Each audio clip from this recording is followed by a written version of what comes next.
നല്ല ഒരു മോരൊഴിച്ച കൂട്ടാൻ കേട്ടോ.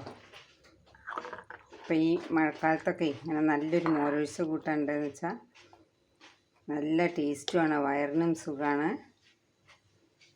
എളുപ്പമാണ് ഉണ്ടാക്കാൻ. അപ്പം നമുക്കേ ഒരു ഞാൻ പറഞ്ഞില്ലേ മോരൊഴിച്ച കൂട്ടാൻ, ഇങ്ങനെ നല്ല ചുമന്നരിയുടെ ചോറ്, അതായത് മട്ട അരിയുടെ ചോറ്, ദെൻ കുമ്പളഞ്ഞുകൊണ്ട് ഉണ്ടാക്കി മോരൊഴിച്ച കൂട്ടാനാട്ടോ. ഇങ്ങനെ കുറുക്കൻ ഉണ്ടാക്കണം, കാളനല്ല എന്നാൽ ഇങ്ങനെ ഒഴിഞ്ഞു പോണ കൂട്ടാനുമില്ല. അങ്ങനെ ഒരു മോരൊഴിച്ച കൂട്ടാനും ദെൻ ഒരു പുതിന ചട്നി കണ്ടോ, പുതിനയുടെ ഇല, ആ പുതിനയുടെ ഇലയും തേങ്ങയും ചൂനിമുളക് കാന്താരി, ദെൻ നമ്മുടെ ഒരു ലേശം ഇഞ്ചിയും കൂട്ടിയിട്ട്. അപ്പോൾ ഇതിൽ വേറെ എണ്ണയൊന്നും ചേർത്തിട്ടില്ലേ, ഇതിങ്ങനെ ഒരു ചട്നിയും പിന്നെ കുറച്ച് നമ്മുടെ വീട്ടിൽ തന്നെ ഉണ്ടാക്കുന്ന നെയ്യ് ഉണ്ടെങ്കിൽ നെയ്യ്. അപ്പോൾ എന്തായി, പ്രോട്ടീനും ആയി, മിനറൽസും ആയി. ദെൻ ഒരു റോ കോവയ്ക്ക, ഒരു പപ്പടം. എളുപ്പമാണ് ഇത് ഉണ്ടാക്കാൻ, എത്ര വേഗം ഉണ്ടാക്കാൻ, നല്ല ടേസ്റ്റി ഉച്ചയൂണുമായി. ഇങ്ങനെ ഒരു മട്ടാരിയുടെ ഒരു ചോറുണ്ടായി, കുമ്പളങ്ങത്തെ കുമ്പളങ്ങയുടെ ഉള്ളിലുള്ള ആ ഒരു വിത്തുള്ള ഭാഗമല്ലേ, ആ വിത്തുള്ള ഭാഗവും ഉള്ളിയും ചേർത്തിട്ട് നമുക്ക് ഇങ്ങനെ ഒരു ഇതുണ്ടാക്കാം. കുറച്ച് മഞ്ഞൾപ്പൊടി, മുളക് പൊടി, ഉപ്പ്, എണ്ണ, കുമ്പളങ്ങയുടെ ആ കൊരട് മാത്രം എടുത്ത് അതും ഉള്ളി, അത് നന്നായി വേറെ വെള്ളയെ ഒഴിക്കാണ്ട് ഡ്രൈ ആക്കിയിട്ട് വേവിച്ചെടുക്കുക, നല്ല ടേസ്റ്റാണ്. അതുപോലെ ഈ കുമ്പളങ്ങ കൊണ്ട് ഇങ്ങനെ ഒരു മോരൊഴിച്ച് കൂട്ടാൻ. എങ്ങനെ, കുമ്പളങ്ങ ആദ്യം കുറച്ച് വെള്ളത്തിൽ മഞ്ഞൾപ്പൊടിയും കുരുമുളക് നല്ലൊരു ടേബിൾ സ്പൂൺ കുരുമുളക് പൊടിച്ചതും ചേർത്തിട്ട് നന്നായി വേവിക്കുക. വേവണമെന്ന് കാണുമ്പോൾ ഉപ്പ് ഇടുക.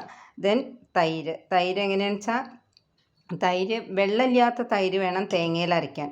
അഥവാ വെള്ളം ഉണ്ടെങ്കിൽ തൈര് ഒരു ലേശം എടുത്തിട്ട് ഈ കുമ്പളങ്ങ ഉപ്പിട്ട് വെന്തയിലേക്ക് ഒഴിച്ച് വെള്ളം പാകത്തിനാക്കുക. ദെൻ തേങ്ങ, ജീരകം, കറിവേപ്പില, കാന്താരിമുളക്, കുറച്ച് തൈര്.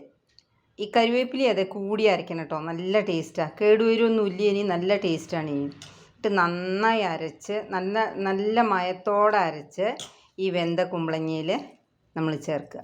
അപ്പോൾ ചേർത്ത് കഴിഞ്ഞാൽ പിന്നെ പതയേ പാടുള്ളൂ, തിളയ്ക്കാൻ പാടില്ല. അങ്ങനെയാണ് നമ്മൾ, അപ്പോഴാണ് ഈ കൂട്ടാൻ്റെ ആ കൺസിസ്റ്റൻസി നന്നായിരിക്കും. എന്നിട്ട് അങ്ങനെ ആ പതഞ്ഞ് കഴിഞ്ഞാൽ അത് ഞാൻ കലച്ചട്ടിയിലുണ്ടാക്കി, ഞാൻ കാണിച്ചില്ലേ, ആ കലച്ചട്ടിയിലുണ്ടാക്കി. അപ്പോൾ നല്ല ടേസ്റ്റാണ്. പിന്നെ കലച്ചട്ടിയിൽ ഇരുന്നിട്ട് കുറുകിക്കോളും, തിളയ്ക്കലും അതിൻ്റെ ചൂടും അതിൻ്റെ വേവും പാകാവും ചെയ്യും. അങ്ങനെ ഉണ്ടാക്കിയതിലേക്ക് ദെൻ കുറച്ച് ഉലുവ, ഒരു 1/2 ടീസ്പൂൺ ഉലുവ വറുത്തിട്ട് നമ്മളത് പൊടിച്ച് ആ പൊടിയും ചേർക്കുക. ദെൻ കടുക്, മുളക്, കറിവേപ്പില വറുത്തിടും ചെയ്യുക. നല്ല ടേസ്റ്റായിട്ടുള്ള മോരൊഴിച്ച കൂട്ടാനായി. അതുപോലെ ഒരു ലേശം പുതിന ചട്നി. പിന്നെ ഈ നെയ്യ് എന്തിനാണെന്ന് വെച്ചാൽ നമുക്ക് ഒരു പ്രോട്ടീൻ, ഇപ്പോൾ വേറെ ഇതിൽ പരിപ്പോ അതൊന്നും ഇല്ലല്ലോ. അപ്പോൾ ഒരു ടേബിൾ സ്പൂൺ നെയ്യ് ഒഴിച്ച ഒരു ഉരുള ഉണ്ടതിന് ശേഷം നമ്മൾ ഈ മോരൊഴിച്ച കൂട്ടാനും കൂട്ടി ഈ ചട്നിയും കൂട്ടി ഒരു പപ്പടവും ഒരു കോവയ്ക്കും. ഇത് ഉണ്ടാക്കാൻ ആകെ പാടെ 1/2 മണിക്കൂറേ വേണ്ടൂ, തേങ്ങ നമ്മുടെ കയ്യിൽ ചെറിയ തേങ്ങ ഉണ്ടെങ്കിൽ കേട്ടോ. ചോറ് നമ്മൾ കുക്കറിൽ വെക്കണു, കൂട്ടാൻ ഇത്ര എളുപ്പം. ഓക്കേ.